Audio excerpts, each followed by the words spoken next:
Regarding Crawford versus Canelo, let's start with Turki Alalshikh, who has publicly agreed to face Canelo Alvarez 4 times. This agreement also includes a highly anticipated bout against Terence Crawford, scheduled for September 20th. Canelo here in the kingdom, in this arena, on the 3rd of May, and then we have the big fight. And Canelo. As part of the deal, Alvarez will face Cuban prospect William Zepeda on May 3rd in Riyadh, Saudi Arabia. This fight is an attempt to reclaim the IBF super middleweight title, which Alvarez lost in a super fight for September. There's so many big fights coming, but the big one is, as you say, Bud Crawford, who's ringside with you, against Canelo. Yeah. There was a time when I thought maybe that fight wouldn't happen. You tricked me. With Riyadh season. Following this, the marquee matchup against Terence Crawford is set for September, though the venue is yet to be confirmed. This fight is highly anticipated, as it features 2 of the best boxers facing off against each other. The bout between Terence Crawford and Canelo Alvarez is currently in the process of being signed. When asked about its status, Crawford didn't hesitate to respond. And Canelo is happening in September. Yes, it is. It's going to be exciting for the sport of boxing. When asked if the fight with Canelo is happening in September, Crawford confidently replied, "Yes, it is. It's going to be exciting for the sport of boxing. Stay tuned." Fans are eagerly awaiting the official announcement. Fantastic fight, you know, 2 generational greats, 2 pound-for-pound greats. I do think the weight will be too much for Terence. I think even in the Madrimov fight, you saw that physically, I think he's, you know, even at 154, he's not a big 154. He's definitely not a big 160, and he's definitely not even a small 160. Hearn believes that Canelo's size, power, and experience in higher weight classes will be too much for Crawford, who would be making a significant jump in weight. He even suggested that Canelo could stop Crawford inside the distance. He has got unbelievable skill, and he's got a huge boxing IQ, but so has Canelo Alvarez, so I do give him the edge in that fight. Do we see a stoppage? Yeah, I believe so. Oh, wow. If Canelo's active in the fight, depends. He's got to get to him early. Yeah. Terence will be moving his feet, and Canelo won't like that. You know, he wants you to come. Many fans and analysts are divided on the fight. Some believe Crawford's speed and skill could pose problems for Canelo, while others agree with Hearn that the size difference will be the deciding factor. Meanwhile, Bob Arum has weighed in on Canelo versus Crawford. Unlike some, Arum isn't dismissing Crawford's chances despite the significant size gap. The veteran promoter, who has previously worked with Crawford, praised his skill set, calling him a super talent with a real shot at overcoming the weight disparity. While he acknowledged that size could play a major role, Arum maintained that Crawford's superior boxing skills give him a legitimate chance. It's a big difference in weight with Canelo and Terence. But if any fighter has a chance with Canelo, it's Terence. At the same time, Arum admitted that picking a winner isn't easy. While Canelo has faced bigger and stronger opponents before, Arum pointed out that Crawford brings something completely different to the table. Although size plays a crucial role in boxing, Arum sees Crawford's unique skill set as the X factor. He stated, "Terence is a super talent, and he has a real chance, despite the weight disparity, to beat Canelo. A real chance." However, Arum also acknowledged a massive challenge Crawford faces against Canelo, primarily due to the weight difference. While Crawford has established himself as one of the most technically gifted fighters, it's very, very hard because of the difference in weight. I would think that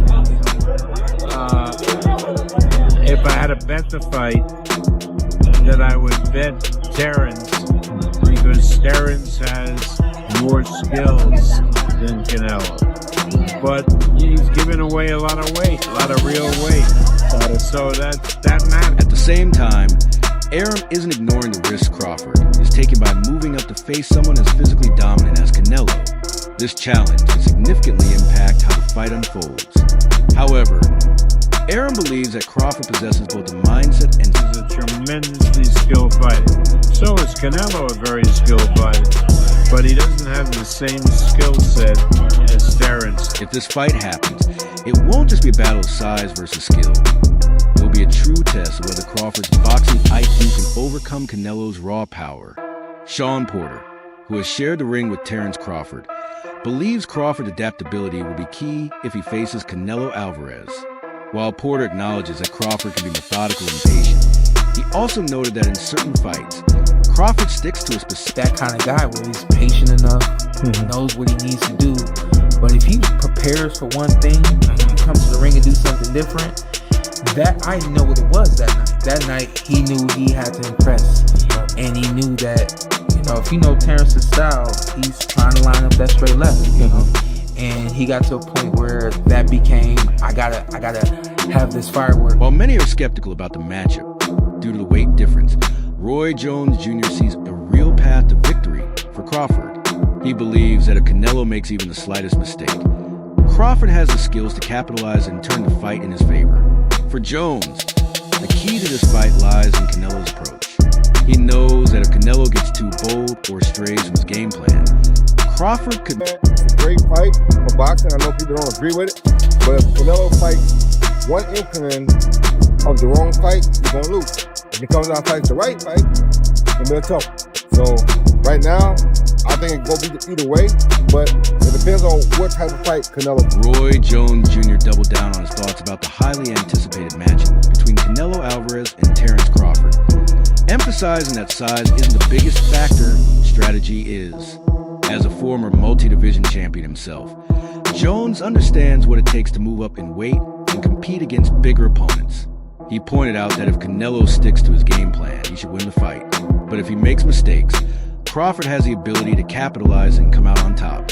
Jones didn't just analyze the fight. He also offered advice to Crawford on how to beat Canelo, known for his exceptional ring IQ. Jones believes that controlling the center of the ring is key to Crawford's success. He stated, if Crawford is allowed to control the center, he'll win.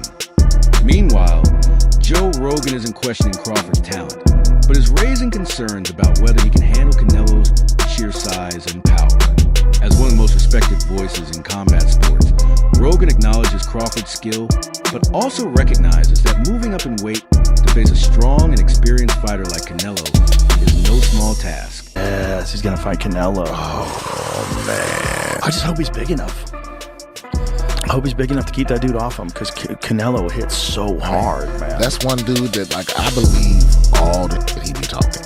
Crawford? Yeah. Oh, he's good. He don't just be saying shit. They tried to say that, Errol Spence was damaged because of what Crawford did to him, because he was damaged from the car accident. I'm like, maybe.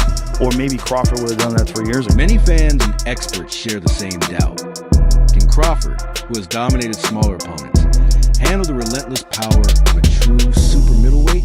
Despite the size disadvantage, Joe Rogan made it clear that Crawford's skill level is among the best in the sport. He highlighted Crawford's ability to switch stances seamlessly, a rare trait at the elite level. This versatility, combined with his sharp fight IQ, makes him a dangerous opponent for anyone. Rogan believed that if Crawford can use his movement and timing to control the fight, he has a real chance. However, against a powerhouse like Canelo, the margin for... Not good. He's just so skillful. He's so slick. And when he gets, and he's also the best guy in the sport at switch hitting. He'll go from southpaw to orthodox and be just as good and trip you up. Like you think he's going to start southpaw, he starts orthodox. You prepare for orthodox, he's fighting southpaw. He feels like he's got you timed better orthodox, he'll switch it up. Super accurate. Oh, he just knows so much about boxing, about where to be and what's... Brian Bomack McIntyre fired back at critics who downplayed Terence Crawford's resume, emphasizing that it's Crawford's power and skill that make his opponents seem lesser. His point was simple. Crawford is so dominant that he dismantles top fighters with ease, making them look average. This is the same argument many have made when discussing whether he can compete with Canelo Alvarez. While some question Crawford's ability to handle the weight jump, Bomack sees no reason why this fight should be any different. I think Crawford rebuttal was everybody always say he hasn't fought nobody, or everybody that he fought was a no name.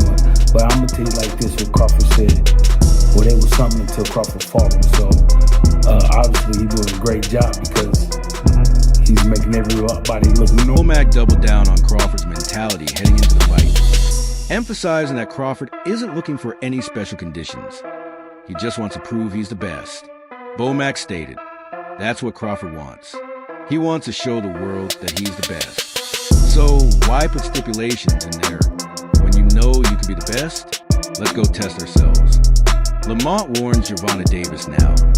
Moving on to one of the most talked about and criticized fights, Gervonta Davis versus Lamont Roach.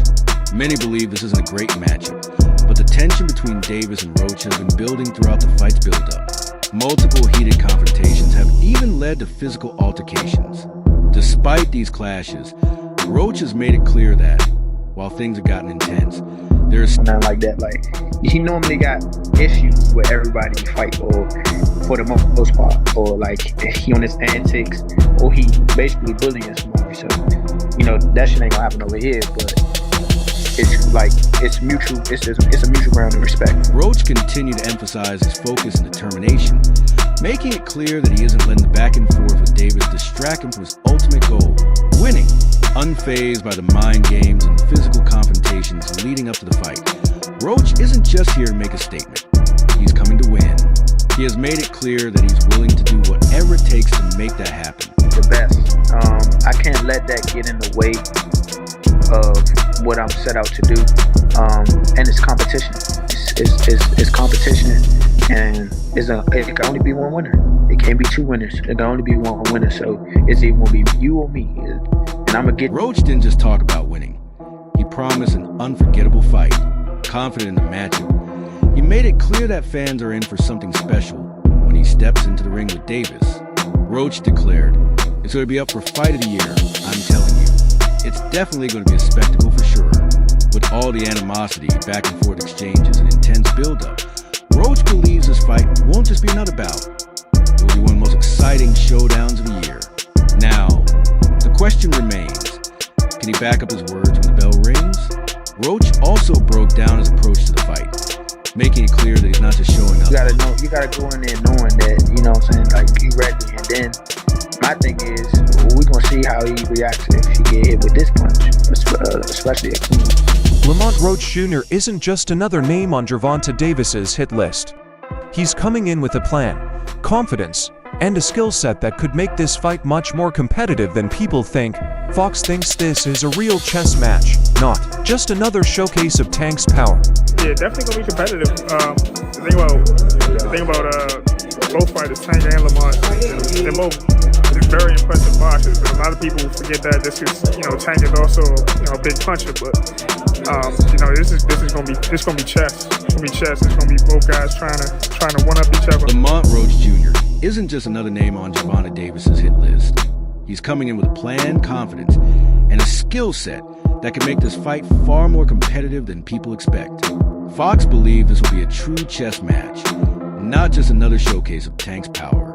But the biggest difference I feel like Lamont versus Tank's other opponents, we all know Tank a different way than everybody he's fought against. Fox sees Roach as a fighter who brings something different to the table.